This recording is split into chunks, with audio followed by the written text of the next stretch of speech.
자, 여러분, 안녕하십니까? 이번 주에는 컴퓨터 구조 사이버 강의 4주차를 실시하도록 하겠습니다. 지난 시간에 우리가 3장에서는 디지털 논리 회로에 대해서 공부를 했었습니다. 디지털 논리 회로에서는 디지털 논리 게이트와 그 다음에 불 대수 그리고 불 함수를 공부를 했고요. 다음으로 논리 회로를 어떻게 하면은 간소화할 수 있는지 간소화 방법에 대해서 우리가 공부를 했습니다. 자, 그러면은 이번 시간에는 4장으로서 조합 논리 회로에 대해서 우리가 공부를 해보도록 하겠습니다. 자, 조합 논리 회로는 현재 입력에 의해서 출력이 결정되는 그런 논리 회로를 우리가 조합 논리 회로라고 합니다. 그래서 먼저 조합 논리 회로를 어떻게 해석하는지 해석 방법에 대해서 알아보고, 다음으로 두 번째, 이 무한 조건을 갖는 이 회로는 어떻게 해석하는지 해석 방법에 대해서 우리가 공부를 하고, 그 다음에 마지막으로 조합 논리 회로의 설계에 대해서 우리가 공부해 보도록 하겠습니다. 자, 먼저 이 조합 논리 회로라는 것이 어떤 것이냐. 앞에서도 내가 얘기를 했는데요. 조합 논리 회로라는 것은 논리 게이트로 구성된 회로로서 입력 변수의 값에 따라서 일정한 출력을 가지는 그런 논리 회로를 우리가 조합 논리 회로라고 부릅니다. 그래서 이 그림에서 우리가 나타나 있듯이 이 조합 논리 회로의 블록들을 보면은 입력이 이제 n개입니다. 그래서 이런 n개의 입력 변수들이 조합은 2의 n개가 되겠습니다. 그래서 이 n개의 조합으로 의해서 하나의 입력에 대해서 단 한 개의 출력 조합이 되는 것을 우리가 조합 논리 회로라고 이렇게 이제 얘기를 하는 거죠. 다시 말씀드리면은 조합 논리 회로의 출력은 단지 현재 입력에 의해서만 결정된다는 그런 이제 사실입니다. 자, 그러면은 조합 논리 회로를 해석하는 과정에 대해서 우리가 한번 공부를 해보도록 하겠습니다. 먼저 이 조합 논리 회로를 해석하기 위해서는 논리 회로에서 이제 입력 변수하고 그 다음에 출력 변수, 다음으로 입출력 변수명을 먼저 이제 결정을 해야 됩니다. 자, 그런 다음에 두 번째로 이제 해야 될 일이 우리가 앞에서 3장에서 많이 이제 해본 것 중에 진리표라는 게 있었죠. 그래서 진리표를 작성을 하고, 그 다음에 이제 이 세 번째로 이 불 함수를 갖다가 이제 구해야 됩니다. 불 함수를 구하고 난 다음에 이 불 함수로부터 우리가 뭐를 구하느냐 하면은 이제 진리표를 구하게 되겠습니다.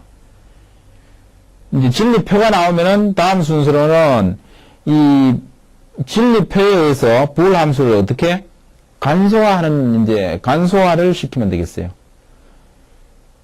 앞에서 우리가 3장에서 간소화하는 방법에 어떤 방법이 이제 많이 사용을 했습니까? 카르노 맵이라는 걸 사용을 했죠. 그래서 이런 카르노 맵을 이용해서 이제 간소화를 하고, 마지막으로 이제 논리 회로의 동작을 해석을 하면은 이제 우리가 되겠습니다. 자, 그러면은 조합 논리 회로를 해석을 어떻게 하는지 우리가 한번 예를 살펴보도록 하겠습니다.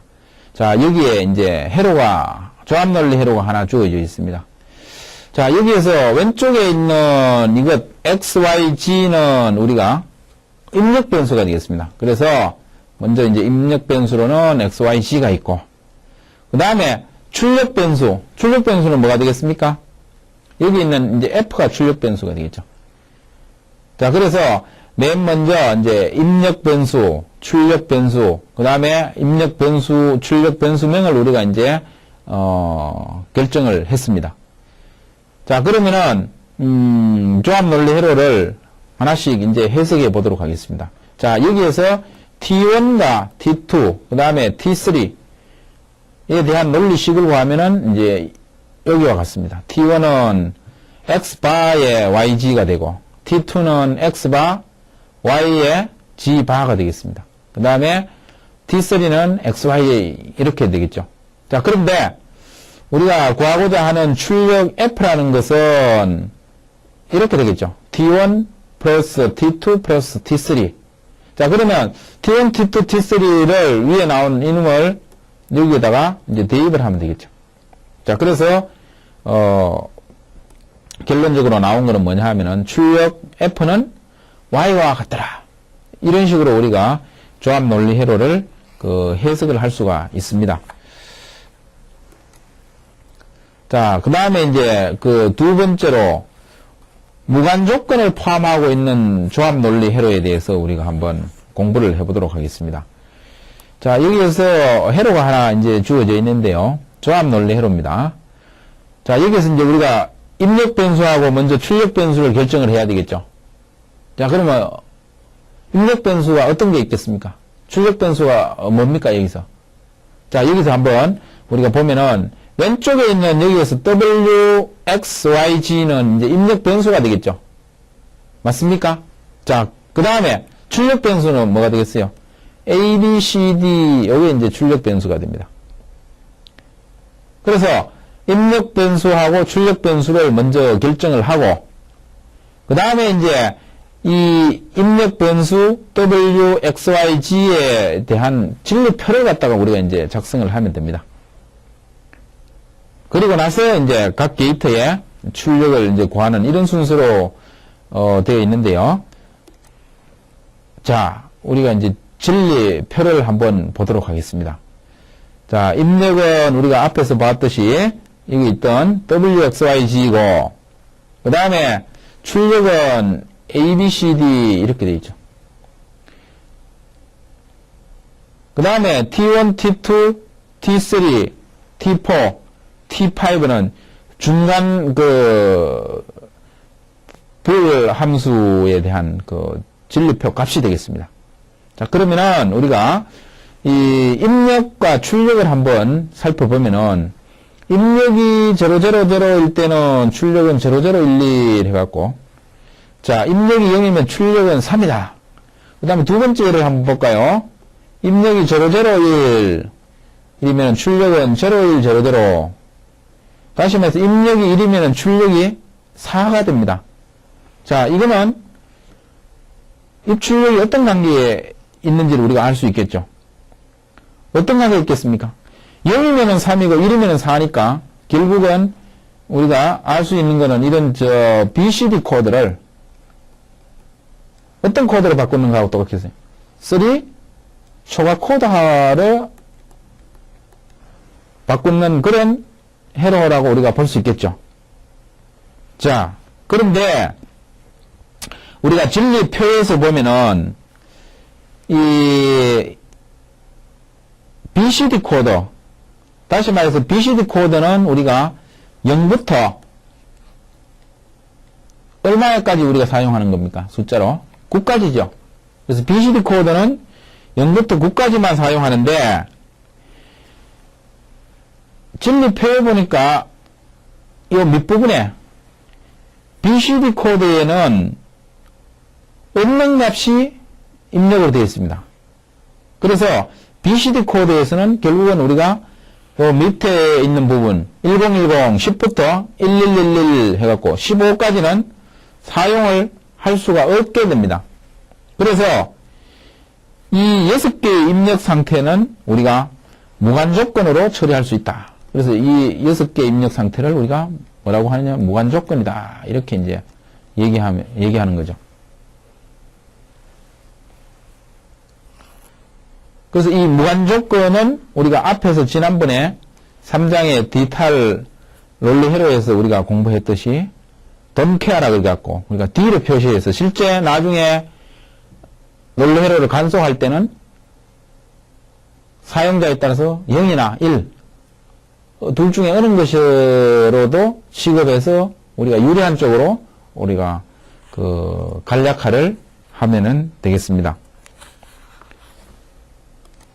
자, 그러면은 이제 4.3에 보면은 우리가 조합 논리 회로 설계에 대해서 나와 있습니다. 자, 그러면은 이 조합 논리 회로를 이 설계를 할 때 이제 어떤 과정을 거치는지 우리가 설계 과정을 한번 살펴보도록 하겠습니다. 자, 제일 먼저 우리가 이제 주어진 문제를 일단 분석을 해야 됩니다. 그래서 문제를 분석하고 난 다음에 두 번째로 이 앞에서 우리가 받는 입력 변수라든지 그 다음에 출력 변수, 그 다음에 출력 변수명 이런 것을 이제 결정을 이제 해야 되고요. 그 다음에 이제 진리표를 작성을 하게 됩니다. 진리표가 작성되면 우리가 불 함수를 구할 수 있겠죠. 자, 그러면은 이 진리표에 갖고 또 그 다음에 할 수 있는 게 뭡니까? 우리 앞에서 많이 해왔습니다. 이 카르노맵 같은 것을 이용해서 뭘 할 수 있습니까? 간소화를 할 수 있다 이런 얘기입니다. 간소화. 그래서 마지막으로 이 간소화된 부울 함수에 의해서 우리가 뭐를 하면 되겠어요? 논리 회로를 설계를 하면은 이제 되겠다 이런 얘기입니다. 자, 그런데 이런 우리가 논리 회로를 설계할 때 이제 좀 유의해야 될 그런 사항이 몇 가지가 있습니다. 그 살펴보면은 먼저 게이트의 입력을 최소화하게 해라. 게이트 입력이 최소화된다는 얘기는 그만큼 불함수가 간단화된다는 얘기입니다. 그래서 될 수 있는 대로 입력 개수를 적게 이제 하면은 좋고요. 그 다음에 두 번째로 이거 중요한 것 중에 하나인데 게이트의 수를 갖다가 될 수 있으면은 최소화를 시켜라. 게이트 수가 적으면은 적을수록 비용도 감소할 수 있고 또 복잡도도 줄어들고 그 다음에 뭐 노이즈나 이런 것도 우리가 줄일 수 있기 때문에 될 수 있는 대로 게이트 수를 이제 줄이라 이런 얘기입니다. 그 다음에 이 전파 지연 시간 propagation 우리가 딜레이 타임이라고 그러는데 이 간단해질수록 이 전파 지연 시간이 이제 짧아집니다. 그래서 될 수 있는 대로 전파 지연 시간을 우리가 짧게 하는 것이 원래로를 설계하는데 아주 좋습니다. 그 다음에 상호 연결되는 수를 최소화하라.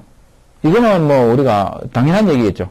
앞에서 게이트 입력을 최소화한다든지 게이트 수를 최소화하는 거하고 이제 관련이 있습니다. 그래서 될 수 있는 대로 상호 연결되는 수를 적게 함으로써 뭐 복잡도를 줄여갖고 간단히 할 수 있고 그 다음에 노이즈 이런 데도 우리가 강한 그런 논리회로를 설계를 할 수가 이제 있습니다. 자, 그 다음에 이제 조합 논리회로 설계 예로서 나오는 것이 이제 반가상기, 그 다음에 정가상기 이런 것들이 이제 있습니다. 먼저 반가상기에 대해서 우리가 살펴보도록 하겠습니다. 반가상기는 우리가 하프헤더라고 그렇게 얘기하죠. 결국은 이 한 비트로 된 두 개의 이진수를 더하는 그런 논리 회로를 우리가 반가상기다 이렇게 얘기를 할 수 있고요. 반가상기는 이 왼쪽에 그림 A에서 보면은 P연산수하고 그 다음에 더하기 연산수를 하면은 결국 뭐가 나오느냐 하면은 썸이라고 합니다. 합과 그 다음에 올림수는 여기서 이제 C로 나타내갖고 이름을 캐리라고 하는데, 캐리가 이제 발생을 하는 그런 회로가 반가상기입니다. 그래서,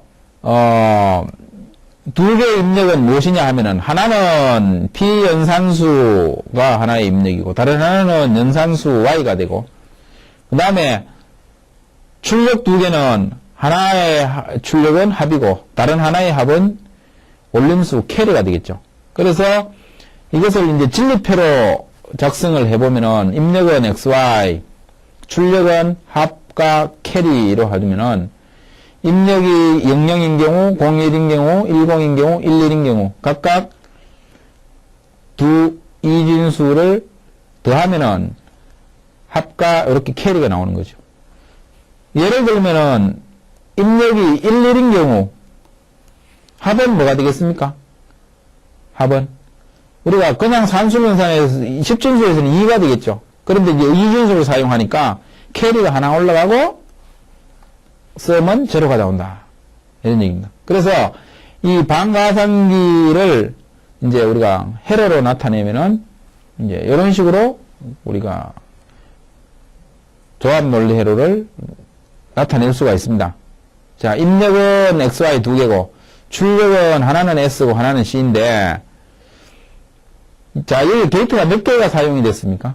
두 개가 사용됐죠. 어떤 게이트요? 우리가 앞에서 3장에서 배웠습니다. 자, 위에 있는 거 이것은 뭡니까? 익스클루시브 오화 게이트죠. 그 다음에 밑에 있는 거 이것은 무슨 게이트입니까? 엔드 게이트죠. 그래서 반가상기 회로는 익스클루시브 오화 게이트 한 개와 엔드 게이트 한 개로 구성을 우리가 할 수 있다. 이렇게 이해를 하면 되겠습니다. 자, 그 다음에는 전가상기에 대해서 우리가 한번 알아보도록 하겠습니다. 전가상기는, 자, 입력이 몇 개냐 하면은, 3개가 되겠습니다. 뭐냐 하면은, P연산수 X 하나, 그 다음에 연산수 Y 하나, 그 다음에 이제, CI라는 게 있는데, 이거는 하위 비트에서 발생한 그런 올림수입니다. 그래서, 입력 변수는 X, Y, CI 해갖고 3개가 되고, 자, 변수가 3개면 나올 수 있는 조합 경우의 수는 몇 개가 됐어요? 2의 삼성 해갖고, 2의 삼성, 우리가 앞에서 많이 봤었습니다. 2의 삼성은 몇 개예요? 8개가 되겠죠. 그래서, 입력은 0, 0, 0부터 시작해서 1, 1, 1까지, 8가지 경우가 있고. 자, 이때, 이제 앞에서 우리가 방금 배운 반가상기하고 똑같이 합과, 그 다음에 이제 올림수, 캐리가 의해서 출력은 S와 CO로 이렇게 이제 진리표를 작성을 할 수가 있습니다. 자, 그러면은 이 전가상기는 우리가 입력은 XY, CI 되어 있고 출력은 S와 C0 이렇게 이제 되어 있습니다. 그래서 전가상기는 결국은 우리가 앞에서 받는 반가상기가 있었죠. 이 반가상기 2개 하고 여기에 하나 있고 그 다음에 여기 하나 있고 그 다음에 이 반가상기를 오화하면은 결국은 이 캐리 발생 회로하고 S가 돼갖고 이 전가상기는 이제 이렇게 우리가 구할 수가 있습니다. 뭐 반가상기를 직렬로 그 2개를 오화 게이트로 연결해갖고 구성을 할 수가 있다 이런 얘기죠. 요 밑에는 전가상기의 그 논리회로를 이제 나타내고 있습니다. 이 논리회로도 보면은 반가상기 2개, 여기 하나, 여기 반가상기죠. 그 다음에 이것도 하나의 반가상기죠. 2개에다가 우리가 오화 게이트 이렇게 해서 전가상기를 우리가 구성을 할 수 있다는 것을 나타내고 있습니다. 자, 그 다음에는 이제 반대로 이번에는 그 감상기, 뺄셈을 하는 그런 이제 조합 논리 회로는 그만 어떻게 구성하느냐, 거기에 대해서 우리가 공부를 해보도록 하겠습니다. 감상기를 구성하는 방법은 2가지가 있는데요. 그 첫 번째 방법은 연산수의 보수를 P연산수와 더해서 구하는 방법. 빼는 대신에 그의 보수를 이제 더해서 구한다는 그런 얘기죠. 우리가 앞에서 한번 나왔었습니다. 공부를 했었습니다. 그 다음에 이제 2번째 방법은 P연산수에서 연산수를 빼서 구하는 거. 이게 이제 일반적으로 소위 얘기하는 이제 뺄셈이죠. 이렇게 되는데, 자, 그러면은 우리가 반감상기라는 것은 뭐냐? 2개의 이진수를 어떻게 감산, 뭐 한다는 얘기죠? 빼는, 뺄셈을 하는 그런 논리 회로를 얘기합니다.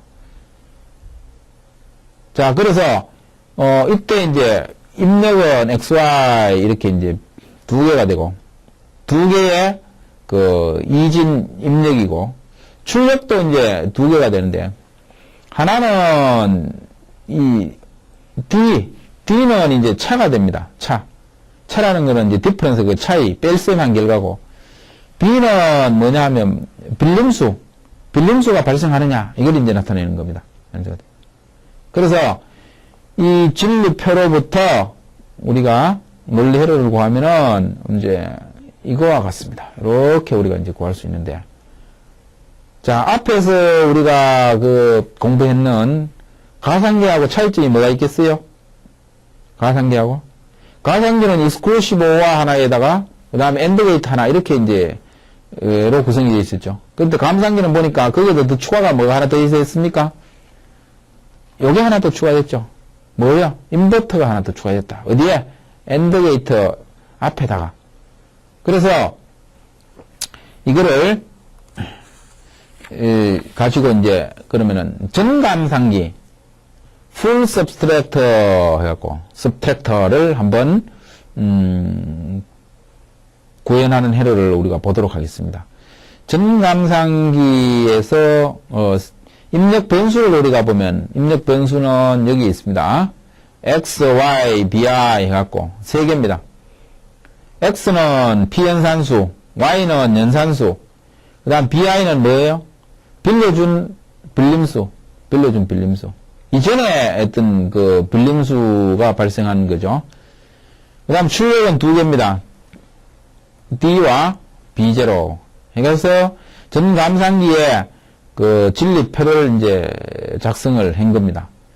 이 전감상기에 진리표로부터 우리가 뭐라고 하느냐. 그 다음에 이제 조합 논리 회로를 구현한 것이 이제 오른쪽 그림과 같다. 이런 얘기입니다. 오른쪽 그림. 자, 오른쪽 그림에 보면은 우리가 앞에서 전가상기와 마찬가지로 전가상기는 앞에서 우리가 뭐라고 얘기했습니까? 반가상기 두 개에다가 그 다음에 오화 게이트로 이렇게 구성되어 있는 게 전가상기였죠. 자, 그런데 전감상기도 마찬가지입니다. 반감상기가 여기에 하나 있고 그 다음에 나머지 반감상기는 이렇게 하면 이것도 이제 하나가 되겠죠. 그래서 전감상기라는 것은 반감상기 두 개에다가 이제 오화 게이트를 구성되어 있는 것이 우리가 전감상기다. 이렇게 이해를 하면 되겠습니다. 자, 그러면은 이제 다음으로 우리가 이 코드 변환기에 대해서 우리가 공부를 한번 해보도록 하겠습니다. 이 코드 변환기는 컴퓨터 시스템들이 같은 정보에 대해서 서로 다른 코드를 이제 사용하는 경우에 주로 이 코드 변환기가 이제 사용이 됩니다. 자, 먼저 이진 코드하고 이진 코드, 그 다음에 그레이 코드를 변환하는 그런 그 회로에 대해서 우리가 한번 공부를 해보도록 하겠습니다. 자, 우리가 앞에서 그 3장인가요? 그레이 코드에 대해서 우리가 공부를 했습니다. 그레이 코드라는 게 어떤 코드가 그레이 코드라고 얘기했습니까? 그레이 코드. 기억이 안 납니까? 자, 그레이 코드라는 거는 여기에 우리가 설명을 해놨습니다. 이웃한 수끼리 한 개 비트만 다르게 구성된 코드다. 자, 이런 것을 우리가 이제 그레이 코드라고 합니다. 그러면 예를 한번 들어보면 되겠죠. 진리표가 밑에 있습니다. 자, 이진 코드의 입력은 XYZ, 그레이 코드의 출력은 ABC 이렇게 되어 있습니다. 자, 이진 코드는 000부터 시작해갖고 1까지 8개에 이제 있고, 자, 그레이 코드는 보니까 여기에서 우리가 제일 처음에 나오는 것이 이제 000, 그 다음에 001인데, 자, 여기에서 이렇게 갈 때, 제일 오른쪽에 있는 비트, 요 0만, 요 1로 이렇게 변했죠. 한 비트만 변했죠. 다른 것은 전부 00으로 그대로 있고. 그 다음에 두 번째에서 세 번째로 갈 때 한번 보도록 하겠습니다. 00는 그대로 여기 있고, 두 번째 가운데 있는 비트만 변했습니다. 0에서 뭘로 변했습니까? 1로 이렇게 변했죠. 자, 이렇게, 이웃한 수끼리 한 개의 비트만 서로 다르게 구성된 그런 회로를 우리가 그레이 코드다. 이렇게 이제 얘기를, 이해를 하면 되겠습니다. 자, 그러면은, 이 이진수를 그러면은 그레이 코드로 어떻게 변환하는지, 이진 그레이 코드 변환 회로를 우리가 보면은, 자, 여기에, 이제, 입력이 XYZ 이렇게 이제 이진수가 있습니다. 그 다음에 출력은 그레이 코드 ABC 이렇게 있습니다. 자, 입력 XYZ에 이진수 값을 넣으면 그게 어떻게 하면 그레이 코드로 바뀌는지 그 코드를 변환해주는 회로입니다. 자, 이제 방법은, 자, 여기에서 보시면은 제일 왼쪽에 있는 이 입력 X는 그레이 코드 출력 A로 그대로 이제 내려옵니다. 이렇게 그대로 내려오고, 이렇게 그대로 내려오는 거죠. 그 다음에 두 번째 그레이 코드의 B는 어떻게 됩니까? B는 어떻게 되겠어요? 여기 있는 X하고, 그 다음에 Y하고. 그러니까 다시 말해서 왼쪽으로부터 오른쪽에 있는 이웃하는 두 개의 이진수입니다. 이놈을 어떻게? exclusive OR을 해서 나온 결과가 B가 되고, exclusive OR. exclusive OR는 뭐였습니까? 입력이 XY인 경우에 XY 값이 서로 같으면은 0고 서로 다르면은 1이라 그랬죠. 예. 자, 그 다음에 C는 그럼 어떻게 우리가 구할 수 있느냐?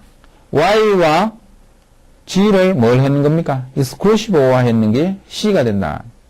그래서 우리가 이진수 XYG의 어떤 값을 넣으면은 그레이 코드 ABC가 이제 나오는 그런 이진 그레이 코드 변환 이제 회로가 되겠습니다.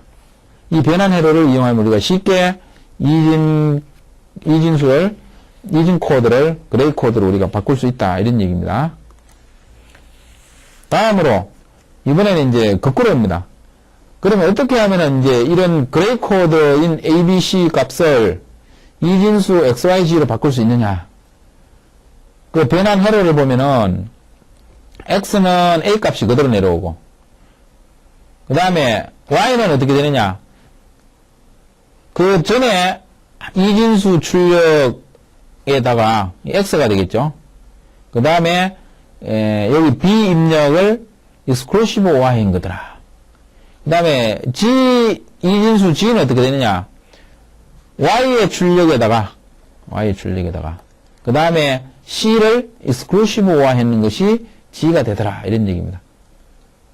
그래서 우리가 그레이 코드를 알면은 그에 따른 이 이진 코드를 우리가 쉽게 이 회로를 이용해서 우리가 변환을 할 수가 있습니다. 변환하는 방법에 대해서 우리가 좀, 기억을 좀 했으면 좋겠습니다. 자, 그 다음에는 이제 BCD 코드하고 2421 코드라는 게 있는데 어떻게 변환하는지 우리가 한번 공부를 해보도록 하겠습니다. 이 BCD 코드는 우리가 앞에서 우리가 공부를 했는데요. 숫자는 0부터 9까지 이제 BCD 코드는 사용을 한다.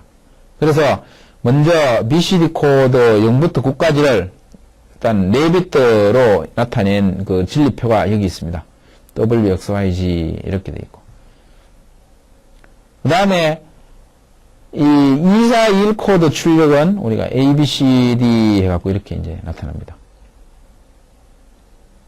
자, 이거는 이제 웨이트가 2421 코드는 요 제일 D 값이 1이고 그 다음에 C 값이 2가 되고 B 값이 4고 그 다음에 A 값이 2가 되는 이제 요런 이제 그 자리에 따른 웨이팅이 이제 있다고 보면 되겠죠. 그래서 이 BCD 코드를 2421 코드로 변환하는 그런 이제 조합 논리 회로가 여기 이렇게 구성해 놨습니다. 여러분들이 참조로 보시면 되겠습니다. 자, 다음은 이제 페리티 발생기입니다. 페리티 발생기. 자, 페리티 발생기는 우리가 2장에서 그 에러를 체크할 때 한번 공부를 했었습니다. 그래서 뭐 앞에서 우리가 나오는 게 짝수 페리티, 홀수 페리티, 그 다음에 뭐 해밍 코드 이런 방법을 이용해서 이제 에러를 체크하고 그 다음에 에러가 발생했으면은 뭐 몇 비트에서 에러가 발생했는지 이런 것들을 우리가 공부했는데요. 여기서 이제 나오는 것은 그러면은 페리티를 발생하는 조합 논리회로는 우리가 어떻게 그 구성되어 있는지 거기에 대해서 우리가 이제 공부를 한번 해보려고 그럽니다. 자, 이제 여기에 보면은 진리표가 하나 있는데요. 세 비트의 정보 XYG가 있습니다. 세 비트의 정보를 우리가 XYG를 하고 출력으로 이제 페리티 비트인데 페리티는 우리가 두 가지 종류가 있죠. 홀수 페리티는 우리가 PO라고 나타내고 짝수 페리티는 PE라고 나타냅니다. 자, 그러면은 이 정보 비트가 이제 세 비트이고 그때 홀수 페리티 또는 짝수 페리티에 대한 이제 진리표를 이제 구한 것이 되겠습니다. 자, 홀수 페리티는 정보 비트와 홀수 페리티를 포함해서 1의 개수가 이제 홀수가 되도록 만드는 거죠. 자, 그래서 정보 비트가 000 하면은 1의 개수 몇 개입니까? 1 하나도 없죠? 0개니까 짝수 홀수가 되려면은 이제 P0가 1이 돼야 된다. 이런 얘기죠. 마찬가지로 쭉 해갖고 정보 비트가 111인 경우에 홀수 1의 개수가 몇 개입니까? 홀수겠죠. 그러니까 홀수 페리티 값은 뭐가 되겠습니까? 0가 되겠죠. 그 다음에 짝수 페리티는 어떻게 됩니까? 정보 비트하고 짝수 페리티를 포함해서 1의 개수가 어떻게? 짝수가 되도록 이제 페리티 비트를 우리가 설정을 해주면 됩니다. 예를 하나 이제 들어보죠. 자, 여기에 010 하면은 1의 개수가 몇 개입니까? 한 개 홀수겠죠. 그러면 짝수 페리티는 어떻게 되겠어요? 1의 개수가 짝수가 되도록 하기 위해서는 이게 1이 돼야 되겠죠. 이런 식으로 우리가 홀수 페리티와 짝수 페리티를 우리가 구할 수 있고요. 자, 그러면 이런 홀수 페리티하고 짝수 페리티를 발생하는 논리회로 그걸 우리가 이제 홀수 페리티 발생기 그 다음에 짝수 페리티 발생기 뭐 이렇게 얘기를 하는데 홀수 페리티 발생기 PO 그 다음에 짝수 페리티 발생기 P에 대한 조합 논리 회로를 우리 구성하면은 이제 이렇게 구할 수 있습니다. 자, 여기에 보면은 홀수 페리티 발생기는 XY를 익스클루시브 노아했는 거죠. 익스클루시브 노아. 요건 익스클루시브 노아고 그 다음에 요거는 뭐겠습니까? 익스클루시브 오아죠. 그래서 익스클루시브 노아와 익스클루시브 오아로 구성되는 거는 홀수 페리티 발생기고 그 다음에 짝수 페리티는 보니까 두 개 다 뭡니까? 익스클루시브 오아죠. 익스클루시브 오아. 하여튼 두 개로 구성되는 것을 우리가 짝수 페리티 발생기다. 그래서 이거를 이제 우리가 불 함수로 나타내면은 홀수 페리티는 이렇게 나타내고 그 다음에 짝수 페리티는 우리가 이렇게 나타낼 수가 있다. 여러분들이 그거를 참고로 한번 보시기 바랍니다. 자, 다음으로 우리가 이제 디코더와 인코더에 대해서 한번 알아보도록 하겠습니다. 자, 디코더라는 게 뭐냐? 디코더. 조합 논리 회로인데 이게 이제 보면은 입력이 n비트고 출력이 2n비트로 변환시켜주는 그런 회로를 우리가 디코더다 이렇게 얘기합니다. 디코더. 자, 입력이 여기에 보면은 XYG 해갖고 3개가 있고요. 출력은 D0부터 시작해갖고 D7까지 8개입니다. 자, 이 진리표를 우리가 잘 보면은 입력이 000일 때는 D0 출력만 1이 되고 입력이 001일 때는 D1 출력만 1이 되고 이런 식으로 쭉 해갖고 입력이 111일 때는 뭐 D7만 1이 되고 나머지는 전부 출력이 0가 나오는 이런 디코더를 우리가 뭐라고 얘기하느냐? 입력이 3개고 출력이 8개라 그래갖고 3 곱하기 8 디코더다 이렇게 우리가 얘기합니다. 그래서 이 진리표는 3 곱하기 8 디코더에 대한 이제 진리표가 되겠죠. 입력이 3개고 출력이 8개가 되는데 자, 그거에 대한 우리가 회로도 그 다음에 내부 구성을 한번 보도록 하겠습니다. 자, 여기에 보면은 3 곱하기 8 디코다는 이렇게 이제 나타내고, 입력이 3개, XYG. 그 다음에 출력은 8개가 되겠죠? 어떻게? D0부터 D7까지. 그래서 입력이 3개고, 그 다음에 출력이 8개. 이런 것을 우리가 디코다다. 자, 디코다의 그 내부 헤로드가 오른쪽 그림과 같습니다. 이 XYG에 대해서 출력은 오직 하나만 그때 이제 이 XYG 값에 대해서 1이 되는 거죠. D0부터 시작해갖고 얼마까지? D7까지. 이런 식으로 구성이 되어 있다. 그래서 인버터하고 결국은 뭡니까? AND 게이트하고 이루어진 그런 이제 조합 논리 회로가 바로 이제 3 곱하기 8 디코더다. 이렇게 우리가 이해를 하면 되고요. 자, 그 다음에 이제 BCD 7 세그먼트 디코더다. 이렇게 나왔는데요. 자, 이 7 세그먼트라는 게 이제 있습니다. 자, 여기에 보면은 우리가 어디서 이거 많이 보던 거죠? 어디서 많이 봤습니까? 시계, 전자시계, 또는 여러분들이 이거 많이 사용한 엘리베이터 같은데 뭐 청수 표시할 때 사용되는 그런 것을 여기에 이제 7 세그먼트다. 7개로 구성이 되어 있습니다. 어떻게 이렇게 됩니까? A, B, C, 그 다음에 D, E, F, G 해갖고 이제 7개의 그 세그먼트로 되어 있다 그래서 이거를 7 세그먼트다. 우리가 이렇게 그 얘기를 할 수 있고요. 그래서 이런 7개의 출력을 이용해서 우리가 0부터 9까지의 그 10진 숫자를 우리가 표시를 하게 됩니다. 그래서 여기 오른쪽에 여기 있죠?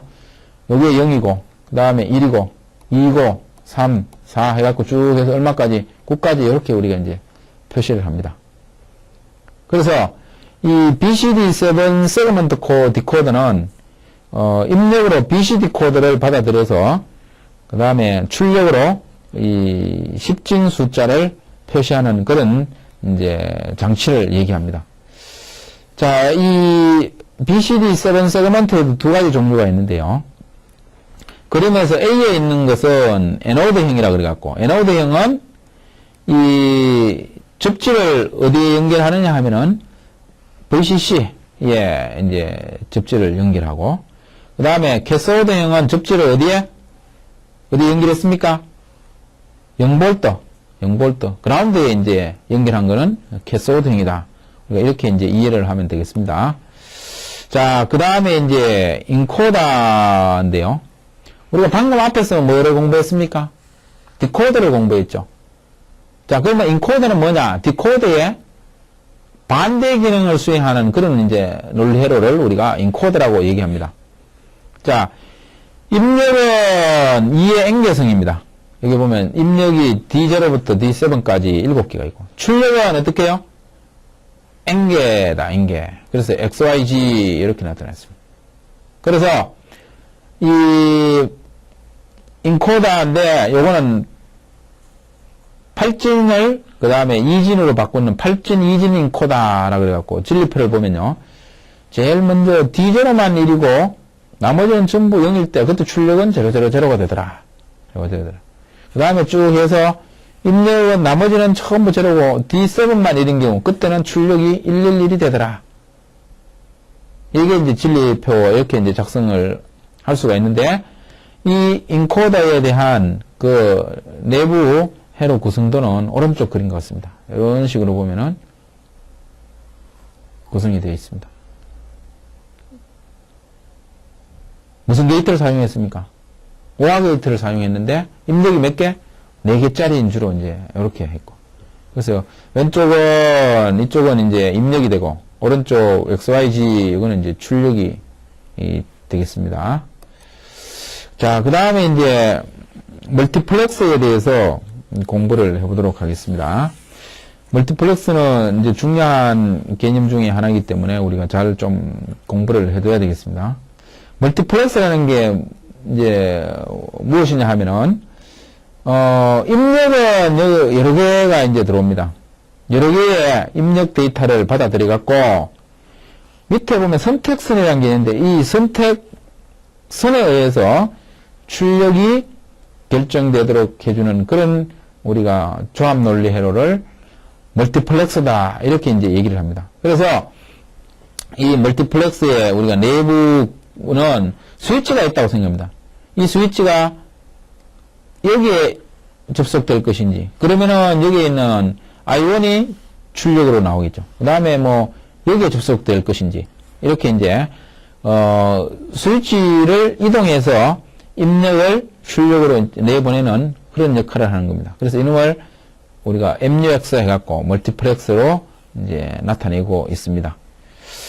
자, 그 다음에 이제 니블 멀티플렉스라는 게 있습니다. 멀티플렉스의 이제 종류 중에 하나인데, 이 니블 멀티플렉스라는 것은, 여기에 이제 밑에 그림이 있는데요. 그림을 보고 우리가 설명을 하도록 하겠습니다. 자, 입력을 보면, 여기에 A0부터 A1, A2, A3라는 A로 되는 입력이 있고 그 다음에 B0, B1, B2, B3형 B 입력이 있습니다. 그런데 이 두 개의 입력 중에 어떤 입력을 이 출력으로 내보낼 것인지 Y0, Y1, Y2, Y3 내보낼 것인지 그거를 이제 결정해 주는 것은 어떤 것이 하냐면 여기는 셀렉터가 합니다. 그래서 이 셀렉터 값이 로우냐 하이냐에 따라서 A가 출력될 수도 있고 B가 출력될 수도 있고요. 이렇게 이제 선택되도록 하는 것을 우리가 니블 멀티플렉스다. 그래서 먼저 이 셀렉터 값이 로우인 경우, 다시 말해서 제로인 경우는 어떻게 되느냐? 이런 경우는. 자, 이때 출력은 어떻게 되느냐 하면 여기가 제로면 인버터가 있고 인버터 출력에서 나오는 출력은 1이 되겠죠. 여기는 제로가 되겠고. 자, 그러면은 이제 출력은 어떻게 되겠어요? 이 셀렉터가 제로인 경우는 A0, A1, A2, A3가 이쪽 부분이 출력으로 이제 나오게 되겠죠. 그 다음에 이번에는 이제 셀렉터가 1인 경우는 B가 이렇게 출력으로 나오게 되겠죠. 이렇게 동작하는 멀티플렉스를 우리가 니블 멀티플렉스다. 셀렉터의 어떤 제신호에 의해서 어떤 입력이 출력으로 나올 것인지를 결정해주는 그런 이제 멀티플렉스가 되겠습니다. 자, 다음으로 이 멀티플렉스를 사용한 그 조합 논리 회로 구현에 대해서 우리가 한번 공부를 해보겠습니다. 자, 일반적으로 이 멀티플렉스를 구현하는 방법이 이제 세 가지 형태가 있습니다. 그래서 그림에 보면 이제 세 가지가 있는데 제일 일반적으로 많이 사용하는 것이 이제 여기에 제일 왼쪽에 있는 이런 형태를 많이 이제 사용합니다. 자, 여기 보면은 자, 입력이 XYG인 경우에 4 곱하기 1 멀티플렉스입니다. 4 곱하기 1 멀티플렉스. 4 곱하기 1 멀티플렉스인데 입력이 4개고 출력이 이제 하나인데 이 입력 D0, D1, D2, D3는 무엇에 의해서 결정되느냐 하면은 출력으로 나갈 것인지를 Y와 G인 선택선에 의해서 이제 결정이 된다. 이런 얘기입니다. 그래서 이거를 이제 테이블 형태로 이제 만들어 보면은 자, 여기에 이제 X바, X, 그 다음에 여기는 Y의 바, 그 다음에 G의 바, 이거 D0라고 놓고요. 그 다음에 D1은 Y의 바, G, 이렇게 되고, 그 다음에 D2는 Y의 G의 바, 이렇게 되고, 그 다음에 D3는 YG, 이렇게 우리가 나타낼 수 있습니다. 그러면은, 자, 여기는 어떻게 되겠어요? X의 바, Y의 바, G의 바니까 제로가 되고, 그 다음에 여기는, 그래서 제로가 되고, 여기는 1, 2, 3, 4, 5, 6, 7, 이렇게, 7은 그리고 어떻게 됩니까? X도 1이고, Y도 1이고, G도 1이고, X, Y, G인 게 되겠죠. 나머지는 이제, 입력 변수하고, 그 다음에 선택선이 서로, 이제, 그 바뀐 경우를 이제 나타내고 있습니다. 자, 그러면은 우리가 실습 예제를 하나 공부를 해보도록 하겠습니다. 자, 문제를 보니까 F 해갖고 괄호 안에 A, B, C 되어 있습니다. 이 A, B, C는 뭐가 되겠습니까? 요게 입력이 되겠죠. 입력이 되고 그 다음에 입력 변수입니다. 결국은. 그 다음에 출력은 뭐가 되겠어요? F 출력 함수. 자, 그거는 시그마 M의 최소항의 형태로 우리가 나타낸 거죠. 1, 3, 5, 6 이것을 뭐를 이용해서 나타내라고 설계하라고 그랬습니까? 4 곱하기 1 멀티플렉스를 이용해서 설계하라. 그래서 4 곱하기 1 MUX 먹습니다. 먹으라 이렇게. 자, 그러면은 자, 이거를 설계하려면 어떻게 해야 될 것이냐? 자, 입력 변수 쪽에 우리가 변수를 하나 놓고 그 다음에 이 선택서의 변수를 2개를 놓으면 된다 그랬죠.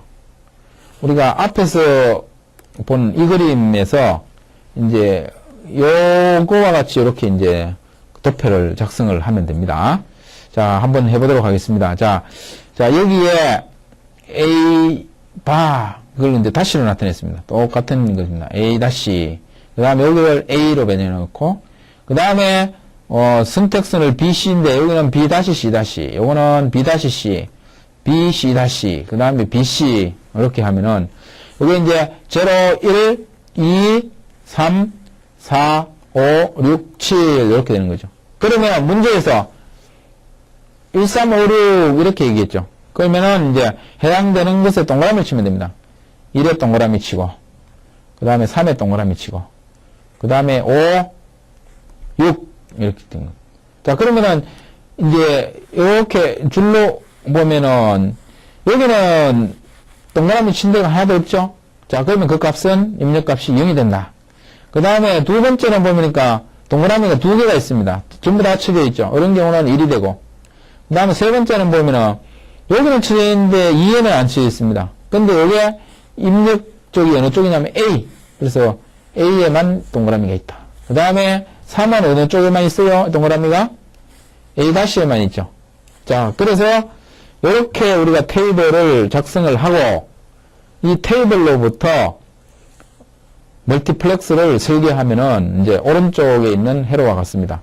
자, 먼저 이렇게 이제 멀티플렉스를 네모를 하고 그 다음에 입력이 이제 I0, I1, I2, I3이고 요거는 4 곱하기 1 먹스다. 그 다음에 아웃풋 출력은 이렇게 화살표 해갖고 F다. 자, 그 다음에 이제 입력이 4개가 있는데 입력 값은 우리가 여기서 구했습니다. 여기입니다, 이거. 이 값이 입력 값이 되겠죠. 0, 1, A 다시. 여기에 이제 입력이 되고 그 다음에 이제 중요한 선택선입니다. 선택선은 우리가 앞에서 여기에서 그 표에서 뭐를 선택선으로 우리가 했습니까? B와 C를 했죠. 그래서 이렇게 우리가 작성을 해주면은 이 문제를 만족하는 4 곱하기 1 멀티플렉스로 이제 설계를 해놓는 겁니다. 자, 이게 이제 중요하니까 여러분들 잘 좀 이해를 하고 공부를 해줬으면 좋겠습니다. 자, 그 다음에는 이제 디멀티플렉스. 자, 디멀티플렉스 하니까 딱 감이 오는 게 있죠. 뭐가 있습니까? 멀티플렉스하고 그리고 반대로 동작되는 그런 기능을 가진 것을 우리가 디멀티플렉스다. 이렇게 우리가 쉽게 이해를 할 수가 있습니다. 자, 디멀티플렉스는 보니까 입력선이 있고 그 다음에 선택선이 있는데 이 입력이 뭐에 의해서 이 선택선에 의해서 어떤 입력이 출력으로 나갈 것인지 이거를 이제 결정해주는 그런 회로가 디멀티플렉스가 됩니다. 그래서 그 디멀티플렉스에 대한 우리가 그 간단한 예를 한번 보도록 하겠습니다. 입력은 1개입니다. X고 그 다음에 선택선이 2개가 있는데 S0, S1 해갖고 여기 선택선이 2개가 있습니다. 핸더슨이 두 개가 있으니까 나올 수 있는 경우의 수는 00, 01, 10, 12 해갖고 4개입니다. 그때 출력도 선택선이 00일 때는 D0만 원이 되고 나머지는 전부 제로입니다. 그 다음에 111일 경우에는 D3만 1이고 나머지는 출력이 이렇게 제로가 됩니다. 그래서 이 디멀티플렉스를 우리가 조합 논리 회로로 구하면은 우리가 이렇게 이 오른쪽에 있는 이 그림과 같이 우리가 구할 수가 있겠다. 이게 이제 디멀티플렉스다 이런 얘기죠. 그래서 그 요약을 하면 디멀티플렉스의 입력은 여기에서 우리가 이제 X가 되고 출력은 D0, D1, D2, D3인데 이 출력은 뭐에 의해서 여기 있는 선택선 S0, S1에 의해서 출력이 결정되었고 단 하나의 출력에만 연결되는 그런 그 조합 논리 회로를 우리가 디멀티플렉스다 이렇게 얘기를 할 수 있겠습니다. 자, 그 다음에는 이 먹스하고 디먹스의 이제를 이용한 그런 이제 블락도입니다. 자, 여기 보면 입력이 1부터 0부터 n까지 그 다음에 선택선에 의해서 멀티플렉서에 따라서 출력이 이제 나오고 이 출력이 다시 디멀티플렉서를 통해서 출력 0에서 n까지 이렇게 이제 나타날 수가 있습니다. 그러니까 먹스하고 디멀티플렉서를 연결한 그런 이제 블락도가 되겠고요. 그러면은 실제 이제 이런 것들이 이제 우리 어떤 경우에 어디에 사용되는지를 예를 들어놨습니다. 그래서 여기는 이제 우리가 쉽게 이해할 수 있도록 그 전화국을 예를 들어놨습니다. 여기에 A국이라는 전화국이 있고, 여기에 B국이라는 이제 전화국이 있습니다. 자, 그러면 A국에도 전화기가 이제 1부터 4번까지 달려있고, B국에도 전화기가 1부터 4번까지 있습니다. 그런데 이 A국과 B 사이에는 전화선이 이제 하나밖에 없습니다. 자, 그러면은 이 A국과 이 B국 사이에 한 개의 전화선을 사용해서 A국에 있는 4개의 전화기하고 B국에 있는 4개의 전화기를 어떻게 하면 접속해서 사용할 수 있느냐 이런 거죠. 그래서 그러면 A국을 우리가 멀티플렉스인 먹스로 사용하고 이 B국을 디멀티플렉서로 사용을 하면은 우리가 A국에 있는 전화기하고 B국에 있는 전화기를 우리가 연결해서 사용을 할 수 있다. 이런 경우에 우리가 멀티플렉스하고 디멀티플렉스를 사용할 수 있다는 그런 이제 예가 되겠죠. 자, 이제 4장 마지막입니다. 뭐냐 하면은 롬을 이용한 조합 논리 회로 설계입니다. 롬은 우리가 뭐 앞에서 이제 여러 번 나왔기 때문에 잘 알고 있고요. 자, 롬의 그러면 구조를 한번 보면은 자, 여기 보면은 A0, A1, A2, A3 해갖고 이거 A로 된 거 어드레스입니다. 그래서 이 입력이 되겠는데요. 이 입력 어드레스 신호를 여기 보면 디코더라고 있습니다. 이 디코더는 여기서 이제 롬에서 MAR에 해당되는 건데 메모리 어드레스 레지스터입니다. 메모리 어드레스 레지스터가 디코더 이제 기능을 하는 거죠. 이 디코더에 의해서 나온 것을 뭡니까? 롬 어레이를 통해 갖고 그 다음에 MBR을 통해서 데이터 버스로 나가는데 이 MBR은 뭡니까? MBR 앞에서 나왔었죠? 메모리 버퍼 레지스터죠. 메모리 버퍼 레지스터. 그래서 이 MBR을 거쳐서 이제 데이터 버스로 나가는데 이때 여기에 이제 우리가 디코더를 이제 사용을 했고요. 그 다음에 그 밑에 있는 거는 여기 보면은 이제 롬인데요. 데이터 비트가 보면은 D0부터 D7까지 이 데이터 비트가 8개인 8비트인 그런 이제 롬을 나타내고 있습니다. 그래서 롬에서 우리가 롬에도 이 디코자를 뭐 이용할 수 있다는 그 예를 보인 그런 이제 논리 회로가 되겠습니다. 이상으로서 4장 그 조합 논리 회로에 대한 강의를 오늘 이것으로서 마치도록 하겠습니다.